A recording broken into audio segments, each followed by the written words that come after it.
الحمدللہ رب العالمین والصلاة والسلام علی سید المرسلین۔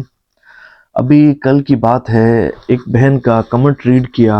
بڑا امپورٹنٹ سوال انہوں نے پوچھا، تو سوچا کہ اس پر ویڈیو بنا دوں تاکہ آپ سب کا بہت زیادہ بھلا ہو، آپ سب کو فائدہ ہو، سیکھنے کو ملے، تربیت بھی ہو، اصلاح بھی ہو۔ اور یہی اس چینل کی خاص بات ہے کہ یہاں درود پاک کے کثرت کی ترغیب دینے کے ساتھ ساتھ اصلاح بھی کی جاتی ہے، تربیت بھی کی جاتی ہے، نیکیوں کے راستے پر لگایا جاتا ہے، اور گناہوں سے نفرت اور آر دلائی جاتی ہے، گناہوں سے بھی بچایا جاتا ہے۔ تو اگر آپ نے اس درود پاک کے مبارک چینل کو سبسکرائب نہیں کیا تو ضرور سبسکرائب کر لیجئے، اللہ نے چاہا تو آپ کو بہت زیادہ فائدہ ہوگا۔ اب بڑھتے ہیں ان بہن کے سوال کی طرف۔ یہ کہتی ہیں کہ میں نے درود پاک پڑھنا سٹارٹ کیا ہے، مجھے پڑھتے ہوئے 5 مہینے ہو گئے ہیں۔ کہتی ہیں کہ پہلے میرا 1000 مرتبہ روزانہ درود پاک پڑھا جاتا تھا، پھر میں نے تعداد بڑھائی تو 2000 روزانہ شروع کر دیا، پھر 3000 روزانہ شروع کر دیا، پھر 4000، پھر 5000، 6000، یہاں تک کہ 7000 مرتبہ روزانہ میرا درود پاک پڑھا جاتا تھا، اور 5 منتھ مسلسل میں 7000 اس طرح درود پاک میں پڑھتی رہی، درود پاک کی تعداد اس طرح برقرار رہی۔ کہتی ہیں کہ اب پرابلم میرے ساتھ یہ ہے کہ اب مجھ سے درود پاک نہیں پڑھا جاتا، درود پاک کی ادائیگی بڑی مشکل سے ہوتی ہے، درود پاک پڑھتے ہوئے سکون نہیں ملتا، خشوع خضوع نہیں ملتا، بڑی مشکل سے میرا درود پاک پڑھا جاتا ہے، اور بڑی کم تعداد میں درود پاک پڑھا جاتا ہے۔ میں کیا ایسا کروں کہ میرا درود پاک پہلے کی طرح بہت زیادہ تعداد میں، جیسے میں 7000 پڑھا کرتی تھی ویسے ہی پڑھا جائے؟ تو دیکھیں، یہ نا اکثر لوگوں کے ساتھ یہ معاملہ ہوتا ہے کہ پہلے تو ان کا درود پاک بہت زیادہ پڑھا جاتا ہے، لیکن پھر کوئی وقت ایسا کچھ آتا ہے، کوئی ایسے سمجھے کہ ان کی زندگی میں لمحات آتے ہیں کہ درود پاک کی کثرت چھوٹ جاتی ہے، یا درود پاک کی کثرت چھوٹتی تو نہیں لیکن اس کی تعداد بہت زیادہ کم ہو جاتی ہے۔ یہ کیوں ہوتا ہے؟ یہ بندے کے گناہوں کے سبب ہوتا ہے۔ یہ میں ان خاتون کی بات نہیں کر رہا، ان بہن کی بات نہیں کر رہا، میں جنرل ایک بات کر رہا ہوں۔ دیکھیں، جس طرح مردوں میں یہ گناہ پایا جاتا ہے کہ یہ بد نگاہی کرتے ہیں، اسی طرح بعض خواتین میں بھی یہ گناہ پایا جاتا ہے کہ یہ بھی کثرت سے بد نگاہی کرتی ہیں۔ اب جیسے بھی فرصت ان کو ملے گی موبائل اٹھا لیں گی، کیا ہوگا کہ فیس بک ہوگی، یوٹیوب ہوگا،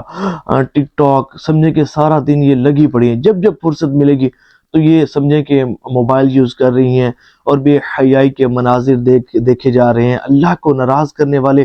مناظر دیکھے جا رہے ہیں، اور ایسی سمجھے کہ اخلاق سے گری ہوئی گفتگویں سنی جا رہی ہیں، اور وہ کچھ دیکھا جا رہا ہے، وہ نازیبا چیزیں دیکھی جا رہی ہیں کہ جو ان کو نہیں دیکھنا چاہیے تھی۔ مجھے یہ بتائیں کہ جب ایسا کچھ دیکھا جائے گا تو بندے کی روحانیت کہاں برقرار رہے گی؟ دیکھیں، یاد رکھیے گا کہ گناہوں کی نحوست کے سبب اور اللہ کی نافرمانی کے سبب بندے کا دل سخت ہو جاتا ہے، دل سیاہ ہو جاتا ہے۔ بھلا یہ بتائیں کہ گناہوں پر ڈٹے ہوئے شخص کو عبادت کی توفیق کیسے مل سکتی ہے؟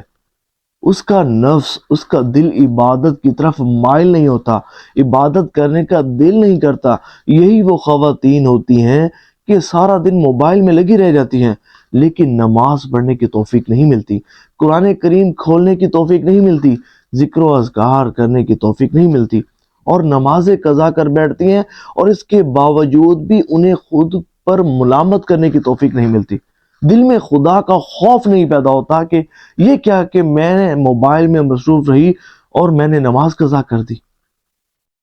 اور جب یہ دیکھیں، جب یہ بندہ یہ دیکھتا ہے ویڈیوز، بعض انٹرٹینمنٹ کی ہوتی ہیں، بعض گانے باجے کی ویڈیوز ہوتی ہیں، مجھے یہ بتائیں، جو بندہ اس طرح کی بے حیائی والی ویڈیوز دیکھتا ہو، جو اس طرح گانے سنتا ہو، تو مجھے یہ بتائیں، گانا جو سنتا ہو تو کیا اس کی روحانیت برقرار رہ سکتی ہے؟ یہ جو گانے لوگ سنتے ہیں نا، بعض اوقات ان کو پتہ بھی نہیں ہوتا کہ ان میں ایسے کفری اشعار ہوتے ہیں کہ اگر ان کو دلچسپی کے ساتھ سنا جائے، ان کو گنگنا لیا جائے، ان کو زبان سے دہرا لیا جائے، تو ان کے سبب بندہ دائرہ اسلام سے خارج ہو جاتا ہے، ایمان جیسی قیمتی دولت سے محروم ہو جاتا ہے۔ اور اگر اس حالت سے وہ دنیا سے رخصت ہو جائے تو کافر ہو کر وہ اس دنیا سے رخصت ہوگا۔ دیکھیں یہ جو گانا ہے نا، یہ دل میں نفاق پیدا کرتا ہے، یہ دل کو زنگ آلود کر دیتا ہے، تاریک کر دیتا ہے۔ یہ سمجھیں کہ بندے کو اس میں اس طرح کی بے حیائی والی گفتگو ہوتی ہے، اس طرح کی غلیظ اور بےہودہ گفتگو ہوتی ہے کہ بندے کا جو دل ہے وہ گناہ کرنے کا کرتا ہے، زنا کرنے کا کرتا ہے، بے حیائی کی طرف طبیعت مائل ہوتی ہے۔ مجھے یہ بتائیں کہ جب اس طرح کے مناظر دیکھے جائیں گے، جب اس طرح کی باتیں سنی جائیں گی، تو بندے کا دل کب عبادت کرنے کو کرے گا؟ دیکھیں، کیا آپ کا دل نہیں کرتا کہ آپ اللہ کی بندی بنے ہیں، اللہ کی ولیہ بنے، آپ ایسی اللہ کی نیک بندی بن جائیں کہ آپ کے اوقات اللہ کی نافرمانی میں نہیں بلکہ اللہ کو راضی کرنے والے کاموں میں گزریں۔ دیکھیں اب تو یہ گناہوں کا بازار گرم ہو رہا ہے نا، سارا دن جو ہے وہ غیبت، چغلی، فلمیں، ڈرامے، گانے باجے، فلاں کی عزت کو پامال کرنا، فلاں پر بہتان باندھنا، فلاں کی عزت کو اچھالنا، فلاں کی غیبت کرنا، اچھا ریاکاری کوٹ کوٹ کے بری ہوتی ہے۔ اور اس کے علاوہ پتہ نہیں کتنی سمجھے کہ دلوں کی خرابیاں اور ایک بدگمانیاں، پتہ نہیں کیا کچھ ایسا بندہ جو ہے وہ اپنے دل میں لیے بیٹھتا ہے کہ یہ سمجھے کہ اتنے کبیرہ کبیرہ گناہ ہوتے ہیں کہ جن کی نحوست کے سبب بندے سے عبادت کی توفیق بھی چھین لی جاتی ہے، عبادت کی توفیق کے ساتھ ساتھ عبادت کی کا جو خشوع و خضوع ہے وہ بھی چھین لیا جاتا ہے۔ تو ایسا شخص کہ جو گناہوں پر دلیر ہو چکا ہو، گناہوں پر ڈٹ چکا ہو، ایسی خاتون کہ سمجھے کہ وہ دن رات سمجھے کہ اس طرح گناہ میں مصروف ہے، تو ایسی خواتین کو عبادت کی توفیق کم ہی ملا کرتی ہے۔ اگر توفیق مل بھی جائے تو خشوع و خضوع کی نعمت سے محروم رہتی ہیں، عبادت کی لذت، عبادت کی چاشنی سے محروم رہتی ہیں۔ تو دیکھیں اگر اس حالت میں اگر موت آ گئی تو تصور کریں کہ کیا بنے گا۔ اسی طرح گناہ کرتے کرتے اگر آپ قبر میں اتر گئی تو کیا بنے گا؟ اگر اللہ کی عبادت نہ کرنے کے سبب اور اپنے اوقات کو اللہ کی نافرمانی میں گزارنے کے سبب اور اپنی آنکھوں کو حرام سے پر کرنے کے سبب اگر آپ کی قبر کو آگ کے انگاروں سے بھر دیا گیا تو تصور کریں کہ آپ کا کیا بنے گا۔ اگر اسی طرح گناہ کرتے کرتے قبر میں اتر گئی اور قبر میں آپ کے جسم پر سانپ اور بچھو کو مسلط کر دیا گیا تو آپ کا کیا بنے گا؟ کبھی آپ نے سوچا ہے کہ اخروی زندگی بھی تو ہے؟ کبھی آپ نے سوچا ہے کہ کیا پتا کہ اگلا سانس نصیب ہوتا ہے یا نہیں ہوتا؟ دیکھیں یہ جو زندگی کے اللہ تعالیٰ نے آپ کو لمحات عطا فرمائے ہیں نا، یہ نہایت انمول ہیرے ہیں، ایک ایک لمحہ بہت قیمتی ہے۔ اگر آج ہم نے ان کی قدر نہ کی تو بروز قیامت سوائے حسرت اور ندامت کے کچھ ہاتھ نہ آئے گا، کیونکہ بروز قیامت انسان کو سب سے زیادہ حسرت اس گھڑی پر ہوگی جو گھڑی اللہ کے ذکر کیے بغیر گزری ہوگی۔ آپ کے ذہن میں تو یہ بات ہو کہ بس اب مجھے بہت اللہ کی نافرمانی کر لی، بہت اللہ کو ناراض کر لیا، بس اللہ مجھے معاف فرمائے، بس میں نے اللہ کی نیک بندی بننا ہے، بس میں نے اب اپنے رب کو راضی کرنا ہے، بس اپنی مجھے جو زندگی اللہ نے مجھے بخشی ہے بس اس کی عبادت کر کے اپنے لیے آخرت کا زاد راہ اکٹھا کرنا ہے، نیکیاں کمانی ہے، اپنے رب کو راضی کرنا ہے۔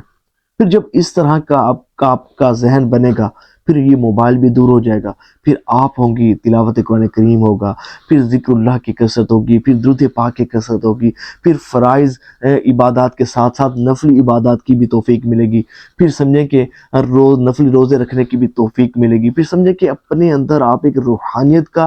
عروج دیکھیں گی۔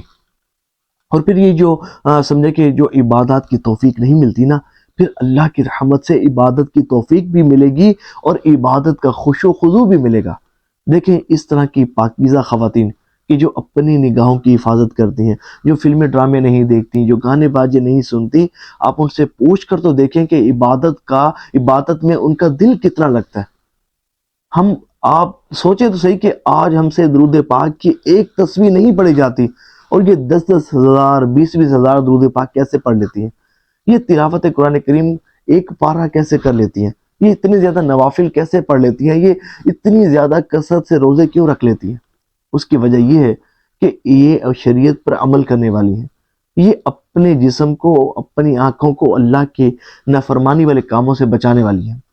تو میں امید کرتا ہوں کہ یہ ویڈیو آپ کے لیے بہت کارآمد ثابت ہوئی ہوگی، اور آپ کا یہ ذہن بنا ہوگا کہ اب آپ آئندہ جو زندگی اللہ نے آپ کو بخشی ہے، اس کو اللہ کی نافرمانی میں نہیں، فضولیات میں نہیں، اور فلم ڈرامے گانوں باجوں میں نہیں، بلکہ اللہ کی اطاعت اور فرما برداری میں صرف کریں گی، تو انشاءاللہ عبادت کی توفیق بھی ملے گی، اور کثرت سے ذکر و اذکار کرنا بھی، درود پاک پڑھنا بھی نصیب ہوگا۔ اللہ کریم سے دعا ہے کہ اللہ کریم جو سنا اس پر عمل کرنے کی توفیق عطا فرمائے۔ صلو علی الحبیب صلی اللہ تعالی علی محمد صلی اللہ علیہ وآلہ وسلم۔